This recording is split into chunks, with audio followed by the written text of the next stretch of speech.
You want to buy some time trying to de-escalate the situation. If they do mention suing, say something to the effect of like, I understand if it comes to that, we'll deal with it then, but don't panic. People throw out, I'm suing all the time. Acknowledge it neutrally and redirect it. Welcome back to Beyond the Steps, produced by Apollo Performance and Turning Point Dance Creation. We're here in our final episode with our April guest, Amanda Wright, and we saved arguably the most emotionally charged topic for last.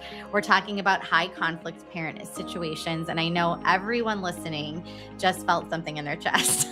Because if you've been in this space long enough, you have a story. Amanda, thank you for sticking with us throughout this month. This one is going to hit close to home for a lot of people.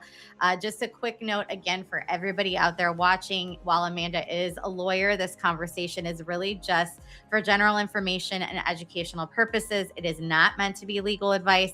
It does not create an attorney-client relationship. Every child custody situation is different, and the laws can vary depending on where you're located. So if you're dealing with something specific, it's always best to talk to an attorney directly in your area so they can guide you based on your needs and your unique situation. Amanda, thanks for coming back. Absolutely. It's good to be here. Yes, Amanda is hanging in there with us and all of our tangents during this series. Thank you so much. So we have talked about a number of different things during this time period, but we want to talk about these high conflict parent situations because woo, Lordy. So let's talk about documentation. Most times in this, we're just trying to survive the situation. Like some they have gone awry. It's happening in the lobby, it's happening in the parking lot, it's happening at the competition, it's happening. So it's happening. It's going down. And you're like, what am I doing?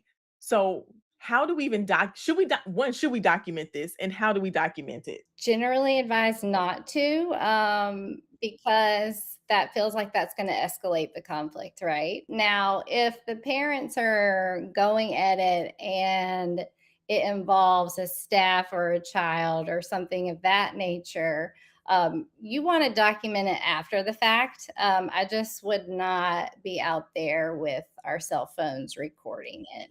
That's what I was gonna say. I'm like, do I pick up my cell phone and go, Yeah, I think that's just gonna create way more conflict between the studio and the parents, than it's worth, to be honest. And when you're saying to document it, after it's over, when you get back in the studio and in your office and all the things, you don't have to have any, like, the parent sign anything or inform them that it's just for internal purposes, correct? That's for internal purposes, absolutely, yeah.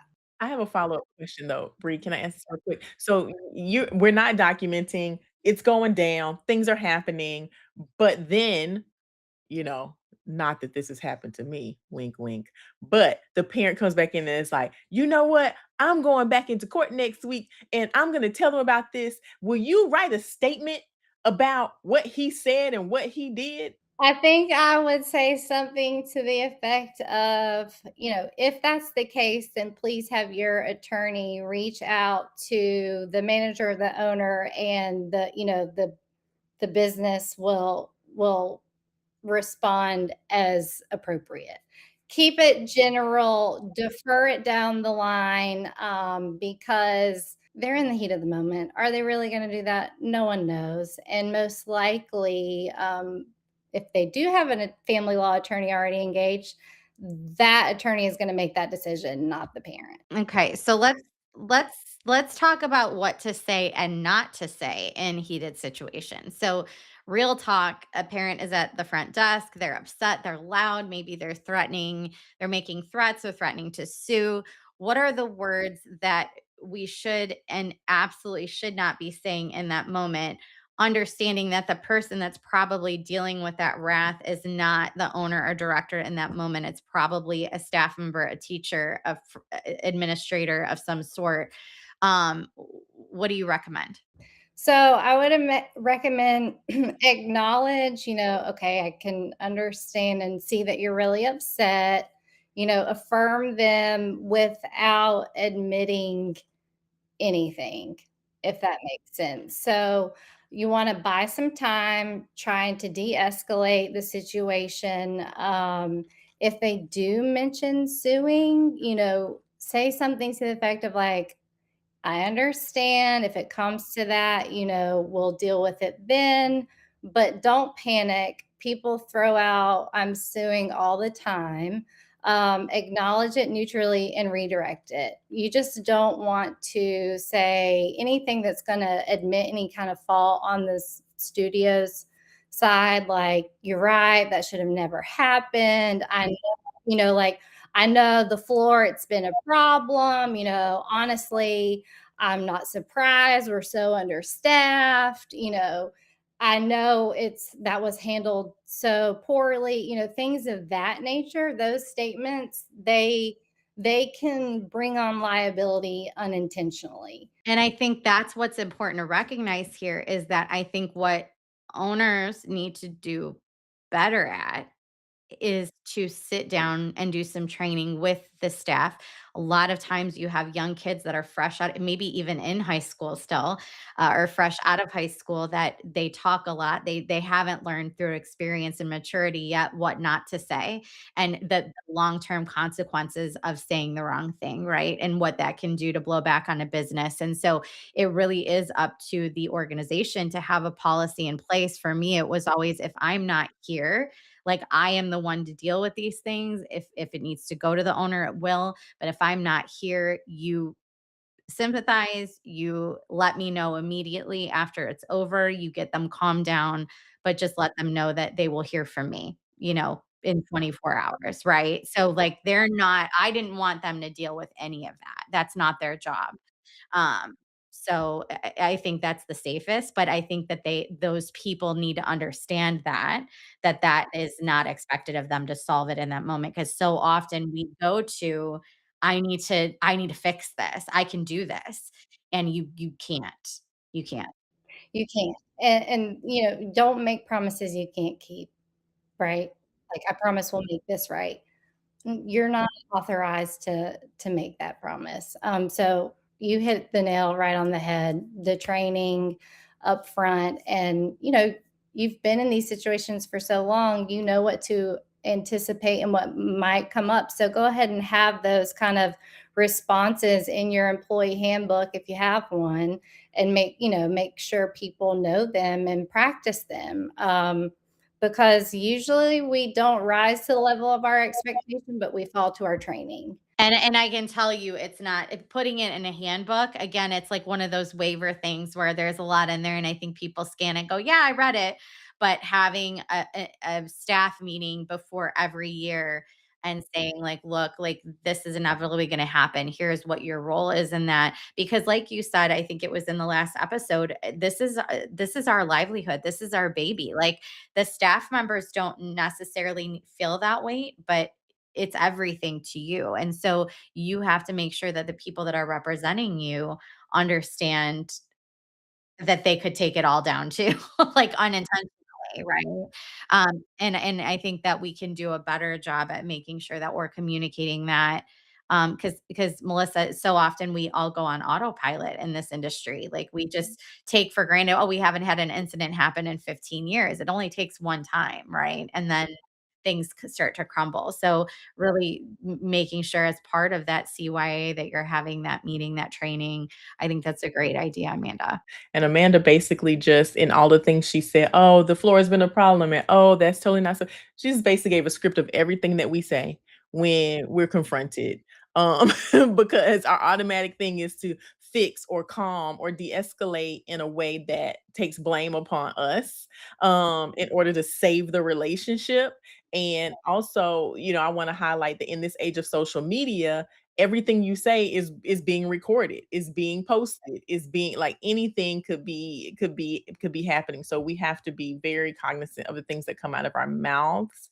And unfortunately, the things that traditionally come out of our mouths do not protect us as teachers and coaches and studio owners. Well, being super honest here, I think one of the dangers in these industries where you're working in youth athletic organizations and activities, the danger is it feels very much like a family, right? Because it's not as regulated, it's not as corporate. You see these people multiple days a week. Sometimes the kids are there more in your building than they are at home.